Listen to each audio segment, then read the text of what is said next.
সরাসরি ভিডিও ফুটেজটা দেখুন। অধীর চৌধুরীকে ভোটে হারিয়ে ভুল করেছিলেন কে? হুমায়ুন কবির। দেখুন কি বলছেন বিষয়টা। আমি মনে করছি আজকের দিনে মুর্শিদাবাদের মানুষেরও ভুল হয়েছে, আমারও ভুল হয়েছে। সেদিনকে এর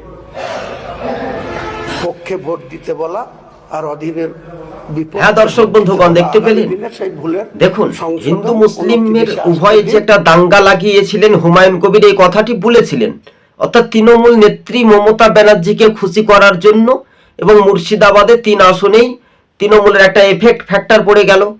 হিন্দু এলাকাতে তৃণমূল বলল, দেখো মুসলমান, তোমরা কিন্তু এবার অধীর চৌধুরীকে এতদিন ভোট দিয়েছো, এবার তৃণমূলের ইউসুফ পাঠান দাঁড়িয়েছে, তৃণমূল থেকে দাও। এই যে হুমায়ুন কবির তিনি স্বীকার করে নিলেন।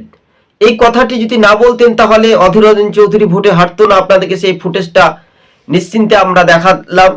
2029-এর যে নির্বাচন, এক কথাই বলছেন যে হুমায়ুন কবির ইউসুফ পাঠানকে গোহারা হারাবে, অর্থাৎ আপনাকে আর বলতে হবে না, অর্থাৎ ইউসুফ পাঠানকেই মানুষ একেবারে বিসর্জন অর্থাৎ পরাজিত করবে। তাই অধীরের রাজনীতি জীবন, পুরনো রাজনীতিতে পুরনো ঘর আছেই, মানুষ তাকে হারিয়ে ভুল করেছে।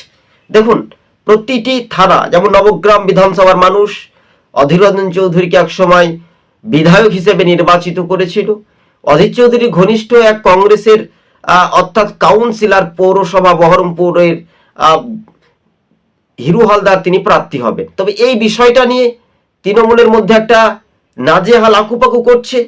তৃণমূল কত বড় একবারে দুর্নীতিবাদ চোর, তার প্রমাণ 26-এর বিধানসভা নির্বাচনে প্রমাণিত হয়ে যাবে।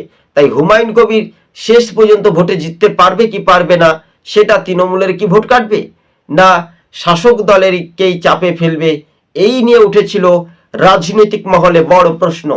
সবুজবঙ্গ নিউজ চ্যানেলটি ভালো লাগলে শেয়ার করে পাশে থাকবেন। আজকে ছিল আমাদের